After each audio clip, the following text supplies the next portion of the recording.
আসসালামু আলাইকুম। জুলাই নিয়ে যারা এতদিন জমজমাট ব্যবসা করেছেন তাদের অনেকেই ফেঁসে যাচ্ছেন। তবে জুলাই চেতনা নিয়ে যারা ব্যবসা করে যাচ্ছেন, এখনো করছেন রাজনৈতিকভাবে, তারা অবশ্য সহজে ফাঁসছেন না, তারা বহাল তবিয়তেই থাকবেন।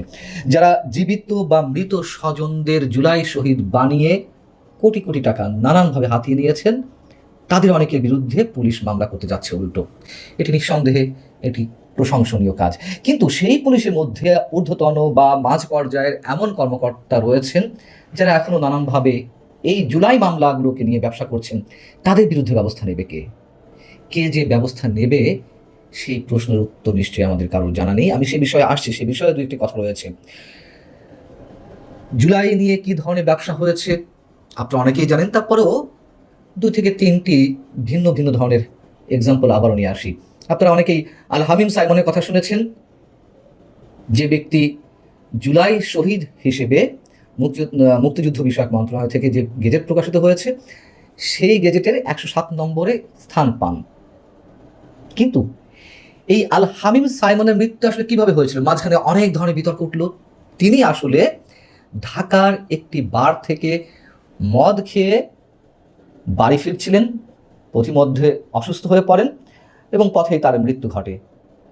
2025 সালে 30 জুন রামপুরা থানায় হত্যা মামলা করেন তার বাবা কামরুজ্জামান। অভিযোগ করা হয় যে 2014 সালের 18 জুলাই রামপুরা এলাকায় ছাত্র আন্দোলনে অংশ নেয় আওয়ামী লীগের নেতা কর্মীরা তাকে পিটিয়ে হত্যা করে এবং জুলাই শহীদ হিসেবে তার পরিবার 30 লাখ টাকা অনুদানও পায়।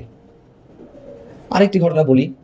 যাত্রাবাড়ি রোজভিউ হোটেলের ম্যানেজার, নাম ছিল রাহাত হাসান বিপু। 2024-এর 14ই আগস্ট বিকালে যাত্রাবাড়ি মাছের আড়তের সামনে গণপিটুনিতে আহত হন। গুরুতর আহত অবস্থায় তাকে ঢাকা মেডিকেলে নিয়ে যাওয়া হয়। পরবর্তীতে তার মৃত্যু ঘটে। সেপ্টেম্বর মাসে রাহাতকে জুলাই আন্দোলনে শহীদ দেখিয়ে যাত্রাবাড়ি থানায় একটি হত্যা মামলা করেন তার স্ত্রী রুবিনা আক্তার। 1.5 শতাধিক আসামিকে, মানে এই মামলায় 150 জনের মতো মানুষকে আসামি করা হয়। পরে অনেকের কাছ থেকে টাকা নিয়ে আসামির তালিকা থেকে তাদের নাম বাদ দেওয়া হয় এবং নাম বাদ দেওয়ার জন্য বেশ কয়েকটি আবেদন করা হয়। কোনো কোনো আবেদন গ্রহণ করেনি আদালত। দীর্ঘ তদন্ত শেষে কি জানা গেল যে 14ই আগস্ট সকালে সায়েদাবাদে এক নারীকে সংঘবদ্ধ ধর্ষণ করা হয়েছিল। সেই ধর্ষণের অভিযোগে 3 জনকে গণধোলাই দেয় স্থানীয়রা এবং ওই 3 জনের একজন ছিলেন রাহাত হাসান বিপু। আর একটা উদাহরণ দিই, এটা দিয়ে শেষ করি, অন্য প্রসঙ্গে যাই। নারায়ণগঞ্জের 2,500 দুস্তারা ইউনিয়ন বিএনপির সহ সভাপতি বাবুল মিয়া মারা যান 2023 সালে। মৃত ব্যক্তি 4 আগস্ট আন্দোলনে যোগ দিয়ে নিহত দেখিয়ে তাকে তাকে নিয়ে মামলা করেন বিএনপির এক কর্মী। মামলায় অসংখ্য রাজনৈতিক প্রতিপক্ষদের মধ্য থেকে আসামি করা হয়। পরে পুলিশের তদন্তে মামলাটি মিথ্যা প্রমাণিত হয়। এভাবে শুধু হত্যা মামলা নয়, ধরুন দুর্ঘটনায় কেউ আহত হয়েছেন, মারামারিতে জখম হয়েছেন, আগুনে পুড়ে আহত হয়েছেন, ক্ষতবিক্ষত হয়েছেন, তাদের সবাইকে জুলাই আন্দোলনে আহত হিসেবে দেখানো হয়েছে, মামলাও হয়েছে। মামলা দিয়ে আসামিদের কাছ থেকে মোটা অঙ্কের টাকা নিয়ে নিয়ে কারো কারো নাম বাদ দেওয়া হয়েছে, কোনো কোনোটি থেকে নাম বাদ দেওয়া সম্ভব হয়নি। এভাবে পুলিশের একাধিক বিশেষ ইউনিট থেকে জুলাই মামলা তদন্ত প্রতিবেদন আদালতে দাখিল করা হয়েছে এবং সেই জায়গা থেকে মিথ্যা হত্যা মামলাগুলোর তদন্তে এবার উল্টো বাদীদের বিরুদ্ধেই মামলা করতে যাচ্ছে পুলিশ। পুলিশের তদন্ত কি বেরিয়ে এসেছে? পুলিশের তদন্তে বেরিয়ে এসেছে যে একের পর এক মামলায় মিথ্যা তথ্য, ভুয়া অভিযোগ, জীবিত ব্যক্তিকে নিহত দেখানো, এমনকি মৃত ব্যক্তিদের আসামি করার প্রমাণ মিলেছে। আমরা দেখেছি আবার নিখোঁজ হয়েছেন কেউ, গা ঢাকা দিয়েছেন, তিনি জুলাই আন্দোলনে শহীদ হয়েছেন, নিখোঁজ ব্যক্তি, লাশ খুঁজে পাওয়া যায়নি, পরবর্তীতে অনেকে এসে বেশ উপস্থিত হয়েছেন।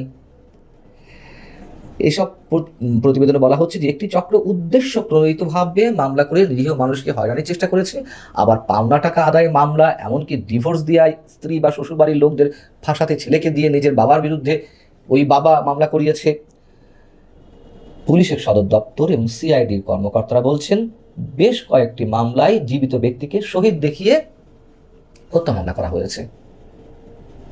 এরকম 110টি মামলা শনাক্ত করা হয়েছে যা পুরোপুরি ভুয়া, এবং এদের অনেকের বিরুদ্ধে মামলা করা হবে। কে করবে? পুলিশ। খুবই ভালো উদ্যোগ, সাধুবাদ জানাই। কিন্তু পুলিশের বিরুদ্ধে মামলা করবে কে? বছরের পর বছর আটক রয়েছেন, একের পর এক মামলা গেছে, সব মামলা থেকে জামিন হয়েছেন, কিন্তু বের হতে গেলেই আবার নতুন করে পেন্ডিং মামলা যাচ্ছে।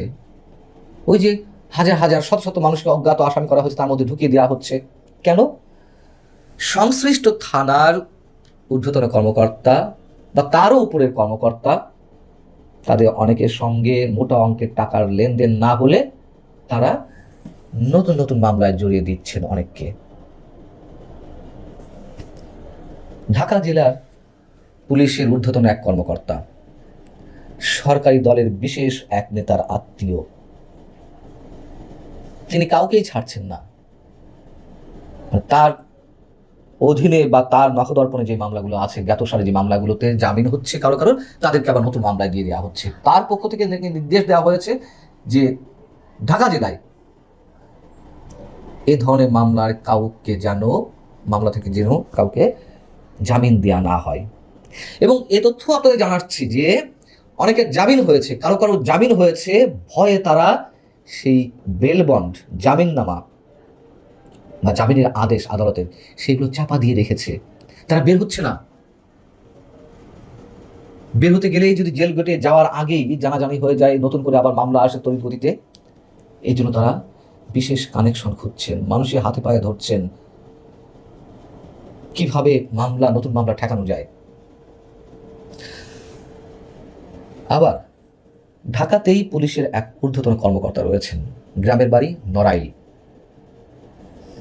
আওয়ামী লীগের কোনো নেতা বা মাঝ পর্যায়ের নেতা রয়েছেন কারাগারে, এরকম কথিত জুলাই মামলায় তাদের জামিন হয়ে গেছে অনেকেরই।